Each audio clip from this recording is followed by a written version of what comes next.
The Miami Dolphins officially got some bad news as it pertains to cornerback Kader Kohou. We're reacting to that, Tua Tagovailoa speaking to the media, and more here today on Locked On Dolphins.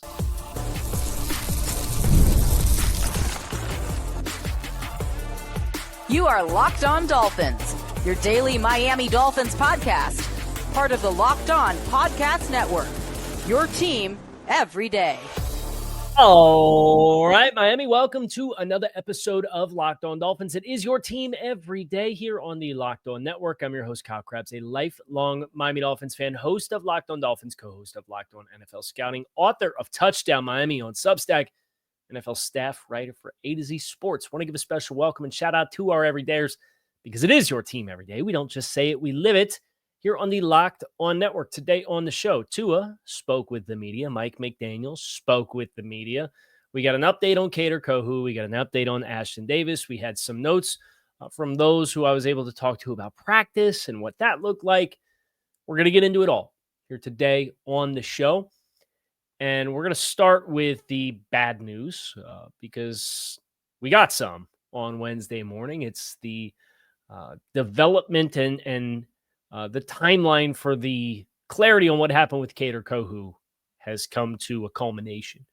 And Mike McDaniel announced on Wednesday that Kader Kohou will be going on season-ending injured reserve. And ESPN's Adam Schefter shortly thereafter reported that Kohou has a partially torn ACL and will undergo a repair surgically that will put him out for the entirety of the season. So just kind of piecing together the way that this timeline has unfolded, where Mike McDaniel said that the evaluation for Kader Kohou was day-to-day on Monday, and some of the social media accounts that listened to the press conferences or whatnot heard the phrase day-to-day and just said, Mike McDaniel say Kader Kohou's day-to-day, which was not what was said. He said the evaluation is a day-by-day thing, day-to-day thing, that they were waiting for the swelling to go down. And usually when you have like an ACL tear, you can do the knee stability test and kind of get a good idea that there's a ligament tear in there. So it makes sense that this is a partially torn ACL, because if he had a fully torn ACL, you would have assumed that the knee stability test would have kind of tipped him off and they'd say, hey, we think we have an ACL tear on our hands here. And then that probably would have came out sooner. But they needed the swelling to go down to do the imaging. And once there's less blood in the joint and you get a better picture with the MRI, you can see you have a partially torn. So from a stability test perspective, the knee checks out, or at least it feels like it checks out, but you know something's off. And then you realize it's partially torn. And then more often than not, that becomes kind of a collaborative doctor's opinion on whether or not you let it heal naturally or you get a surgery. And Kader obviously is in a tough spot, where he's playing. He was scheduled to play this year on a restricted free agent tender for $3.3 million. And it was a huge opportunity for an undrafted free agent to have a prove-it opportunity to go out and play at a really high level and potentially earn from the Dolphins or someone else a handsome free agent contract next offseason. He's obviously chose and is pursuing the surgery effort to make sure that he is fully recovered, because he does not have that second contract in hand. And as an undrafted free agent, you're playing for pennies on the dollar. It sucks for Kader Kohou. It stinks for the Dolphins too. Don't get me wrong. It's a tough break. But I feel worse for Kader Kohou individually than I do for the Dolphins, because it is still July 30th. There are some of the same free agent options at corner if the Dolphins want to go to that well for a third time. And I especially feel a little better knowing that Jack Jones and Mike Hilton are on board with the Dolphins, and you have an entire training camp effectively to onboard them and be ready to play. Kader Kohou, is a loss. I don't want to diminish that. And it's a tough loss for the Dolphins. I'm not going to sit here and talk about curses or Dolphins injury. There are players in every stop along the way. You got players getting carted off of practice every single day.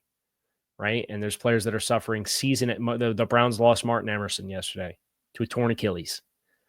This is happening everywhere. It's the unfortunate nature of the beast. So I can't sit here on July 30th and say, oh, woe is us in the secondary. You brought in 2 veterans, and you have the opportunity to add another, and you have the spending power to do it if you want to. So evaluate the group that you have and make a decision, but do so quickly, because if you want to bring somebody else in and patchwork it for the year, that's fine. And there's been teams that have patchwork units that have had it work for them and be successful. And I think between the young players that the Dolphins have and potentially patchworking it together, I think you could get it to a place where it's okay. And you never expected the secondary to be the strength of the team anyway. I'm saying you can take this injury in stride, even though it sucks. He's the player who was best aligned to really be humming on all cylinders because he played in the system last year. He was getting his first consecutive years of playing with the same defensive coordinator, the same defensive scheme. He didn't get it. And I hate that for Kader Kohou. I dislike it for the Dolphins, but the games are going to get played either way. They will not be played by Kader Kohou, and that's what I hate.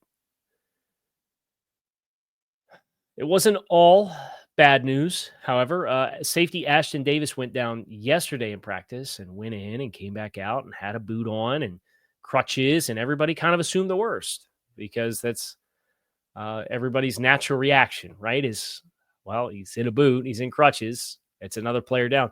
Mike McDaniel, as it turns out, Ashton Davis avoided, he did not disclose what the injury was.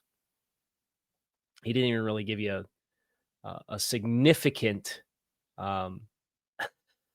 specific joint or area of the leg that is being ailed, although he did say it was below the hip and above the foot. So based on him being in a boot, you kind of think maybe it's an ankle, but it's a non-contact injury. No point in speculating, right? But what he said was that the season-ending varieties of injuries were successfully avoided in the case of Ashton Davis.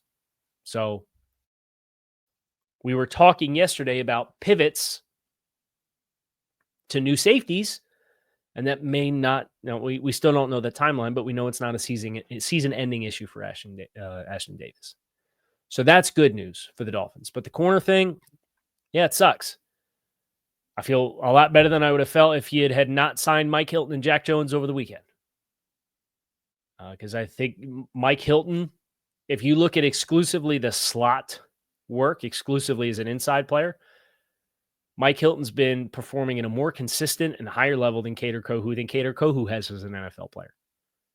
It's just Mike Hilton's 31 years old and has been a nickel exclusive player. So you're skeptical about getting him on the field in any of the situations. But I think Mike Hilton, even late stage career, Mike Hilton is a more consistent player. Now he's not as man coverage ceiling high. We just did Mike Hilton's tape at the beginning of the week over on Touchdown Miami. We did like a film analysis of it, and we looked at him from all phases. So there's pros and cons with Mike Hilton. I actually think as just a nickel player, now Kohou's a better profile player outside, and that's where you have Jack Jones, but I'll talk more about Jack Jones in just a minute after we go to break. I think you have enough to pick up the pieces. The question is, how much faith, based off the first week now of training camp with these young guys that you have in here, is any one of those cats sticking out to you in a way that's going to make you commit to them and say, hey, I think we can get the competitiveness out of this group that we need? And if the answer is no, you have time, but you have options. That won't be that way forever. So act accordingly. That's my 2 cents on it. We're going to get into Tua Tagovailoa. I want to touch quickly on Jack Jones on the other side of the break. Make sure you guys stick with us. Today's episode of Locked On Dolphins is presented by Yahoo Fantasy. Fantasy football is back, so fire up the group chat, get your draft board ready, and buckle up for a season filled with breakouts, busts, all the overreactions that we live for.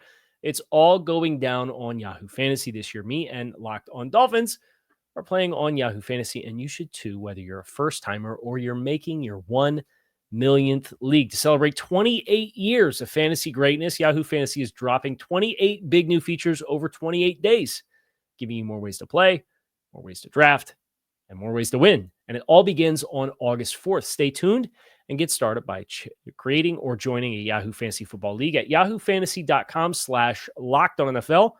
That's yahoofantasy.com/LockedOnNFL. Let's make this fantasy season the best one yet. Jack Jones, I figured out my analogy for who I think Jack Jones is as a player, for better and for worse.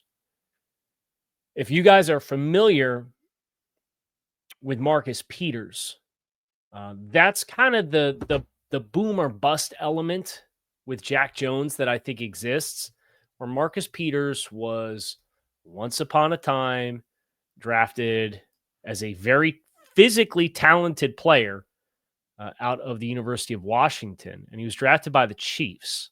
And he was drafted in the first round. Now, Jack Jones had some first-round talent, but had off-the-field questions, and therefore did not go in the first 20 picks like Marcus Peters did. And Marcus Peters played in Kansas City from 2015 to 2017, and then was traded to the Rams, and then traded to the Ravens. So he kind of pinballed around a little bit. And he kind of had some of that same stuff where, like, Kansas City moved on because there was a question about, like, how well he assimilated within their locker room. There was a boom or bust element of his play where he had tremendous ball skills, but he was also a bit of a gambler. And that sometimes led to big-time ball production and very successful, high accolade seasons and good play.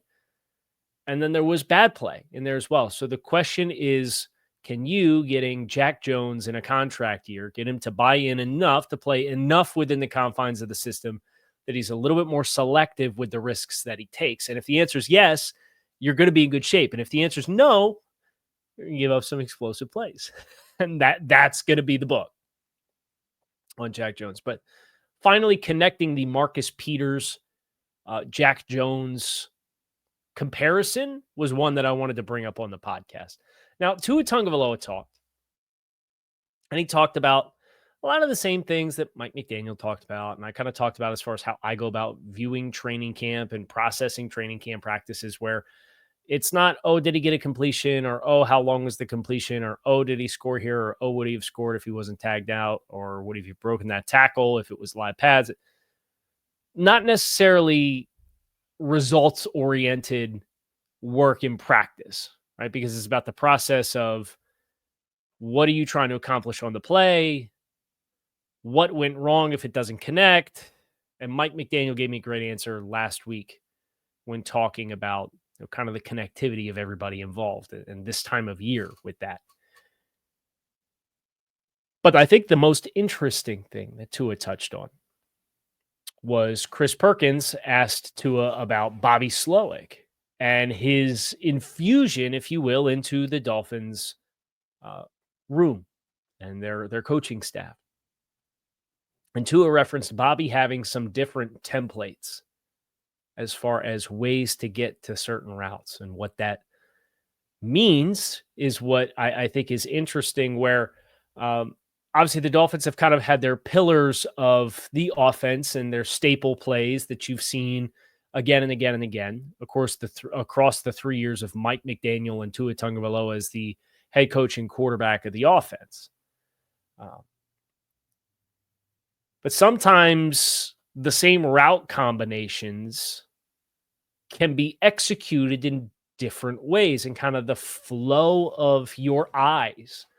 Where do my eyes start if it's man? Where do my eyes start if it's zone? Where do my eyes start if it's two high safeties? Where do my eyes start if there's one safety in the middle of the field? If I'm facing pressure, what is my answer there? Out of this concept.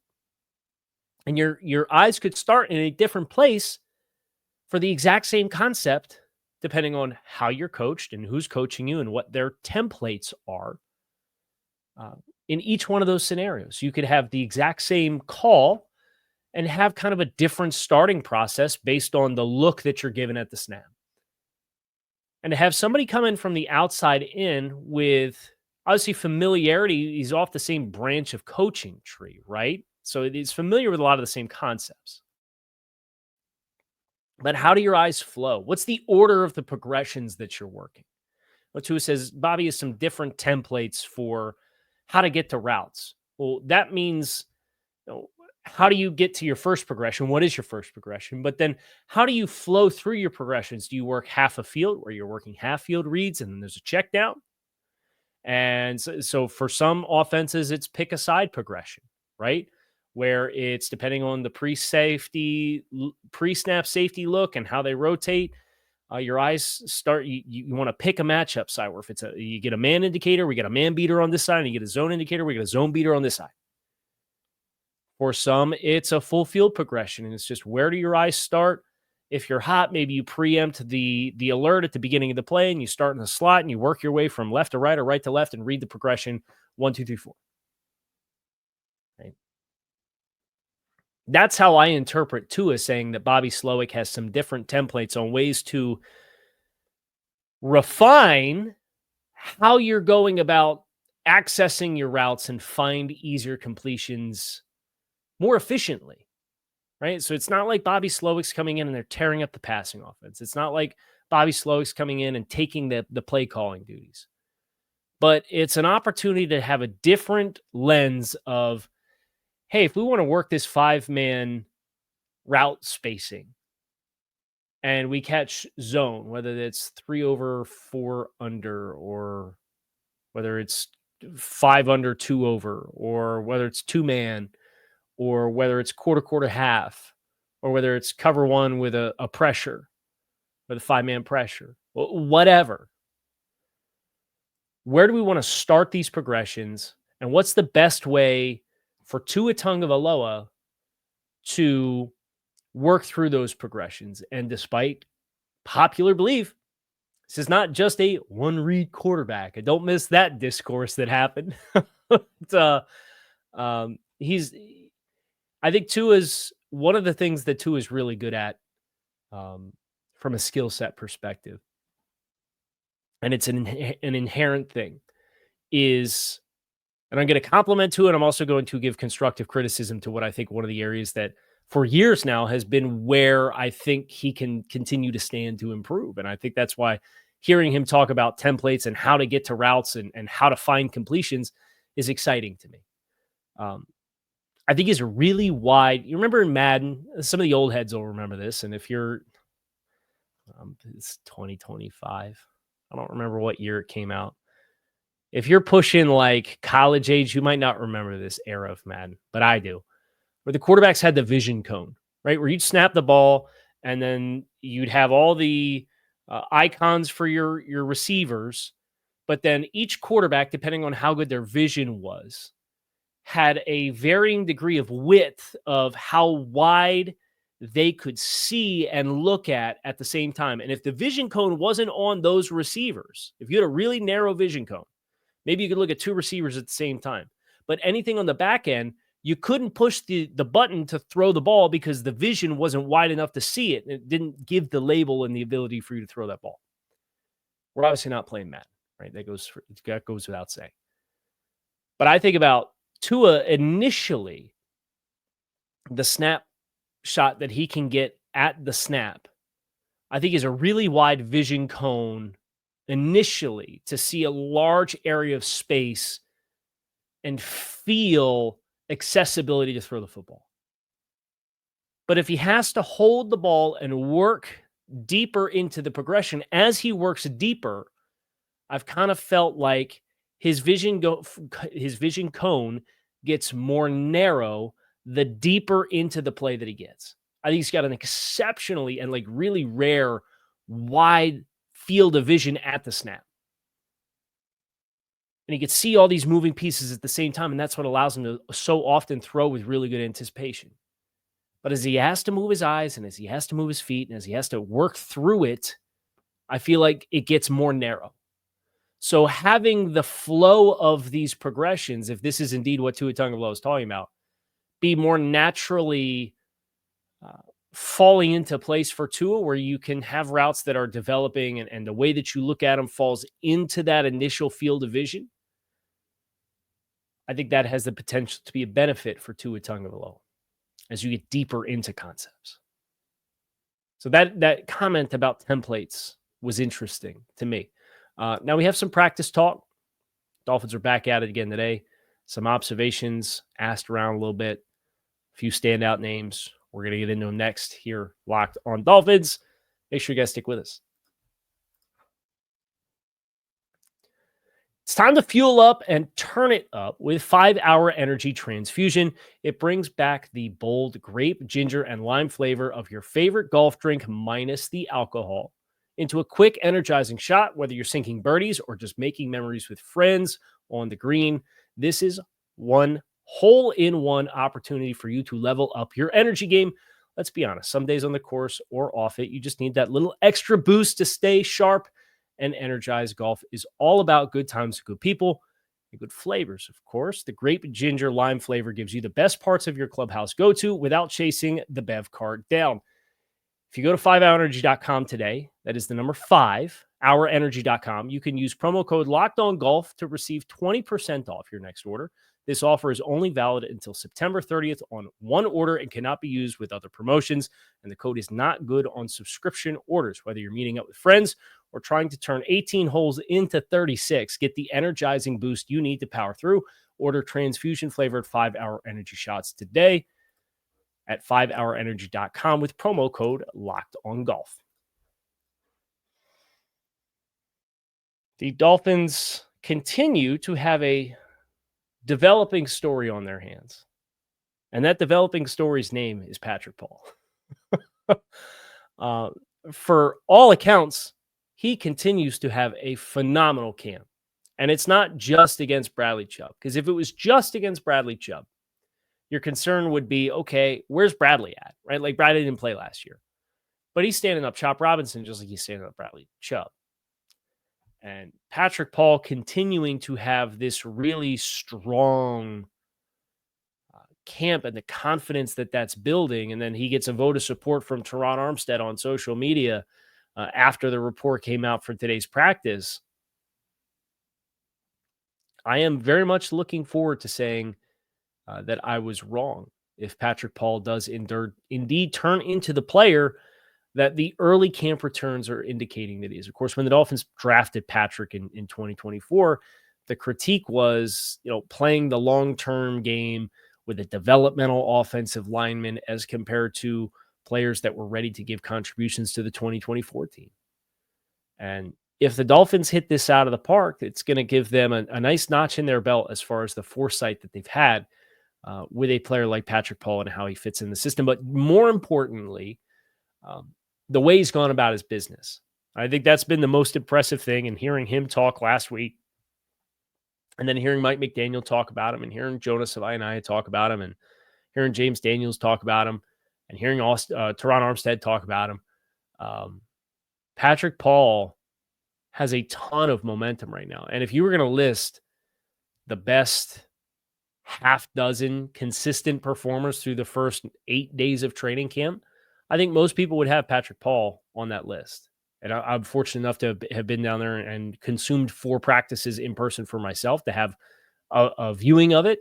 But what he's been doing with pads, from all indications from those who I've talked to, is it's another degree of difficulty and level up the chart. Sounds like Kenneth Grant is really coming into his own as well, as far as making plays, collapsing the pocket, stretching out the point of attack. It's a big part of how this offense is designed to operate and stress you, is to work guys and create cutback lanes based on guys who can't string out the point of attack and stay over top of blocks. Kenneth Grant had a nice rep in that regard today. You also have Willie Gay continues to splash and get his hands on footballs, which is really impressive. I think the other side of this coin is where this conversation can be interesting. And I'm really eager to see both Ifeatu Melifonwu and Dante Trader back on the practice field. And Trader started camp fine. Doesn't sound like that one's anything serious, but Melifonwu obviously started on the PUP, or on the NFI, the non-football injury list. And, with Ashton Davis being down for a while, you're kind of thin at safety right now. I know John Saunders made some notable impressions in the first couple of days of practice that I was at. And you want to be cautious. You want to let guys kind of build up and prove it. And Saunders, as an unrestricted or as an undrafted free agent, is a name to watch. But the other side of this coin is, with all of this talk about Kohou down and Artie Burns is down, and those were the 2 names that got praise in OTAs, right?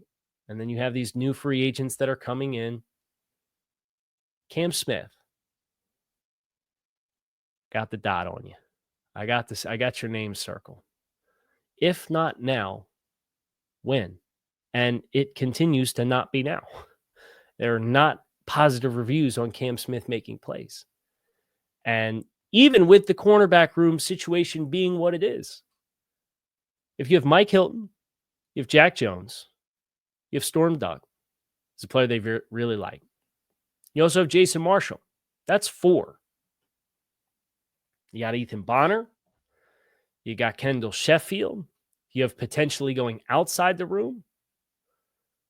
That would be 5, 6, 7 potentially. I don't think Cam Smith's going to make this team.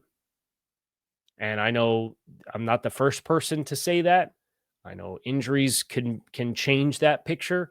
But I think even with the injuries, like he's getting outrun by Kendall Sheffield, who was not here last year. He's getting outrun by Jason Marshall, who was a 5th-round pick in this year's draft. He's getting outrun by multiple undrafted free agents from multiple years in Ethan Bonner and Storm Doug. It's unfortunate. It really is. At least Channing Tindall has shown some signs of life. Now, I'll see what the preseason has for Channing Tindall. But I think you can kind of tell Channing's playing a little faster. I just think the numbers game is kind of stacked against Channing at this point. And obviously, he's a year more mature than what Cam Smith is. So you got you got those guys soft circled in the back 7 for those first draft choices from 23 and 22. And obviously, I give Channing. I'm not going to kill the Dolphins for the Tindall pick because it was outside the top 100 picks. Now, could they have made it easier and picked the player that ended up being a good player in that spot instead of just going all in on traits and trying to develop them? Absolutely. And from that regard, they do deserve the criticism. But I know what the calculus is of picks outside the top 100. D. Eskridge, not going to go away quietly into the night. He had a double move today on, I believe it was Jack Jones, and got an explosive play from Zach Wilson. Shot down the field. Hard to say whether or not it would have been a touchdown based off the safety tagging off shortly after the catch point. But there's a special teams element with D. Eskridge that I think he could bring to the table. Him making that play a day after Taj Washington has an explosive in-stride catch and big run after opportunity where he potentially scores in the open field. You're going to have some competition for that wide receiver 5, wide receiver 6 spot potentially. I think that's a healthy battle with names like Eskridge and Washington. And maybe Ezukama and Theo Weiss playing with the lower guys has made some splash plays as well. So I think you've got like good, bad, and ugly as far as the battles right now through the first week of camp. But there's a few guys that got to put their foot on the gas here and get rolling. Or else the Dolphins might be looking at the waiver wire and looking at free agency. A lot of ball game left. We'll see what the afternoon brings. We'll see what tomorrow brings. Kyle Krabs, you can keep it locked in right here on Locked On Dolphins. It is your team every day. Appreciate you guys as always for checking the show. Make it a great rest of your day. I'm Kyle Krabs, and I am out of here. Go Fins.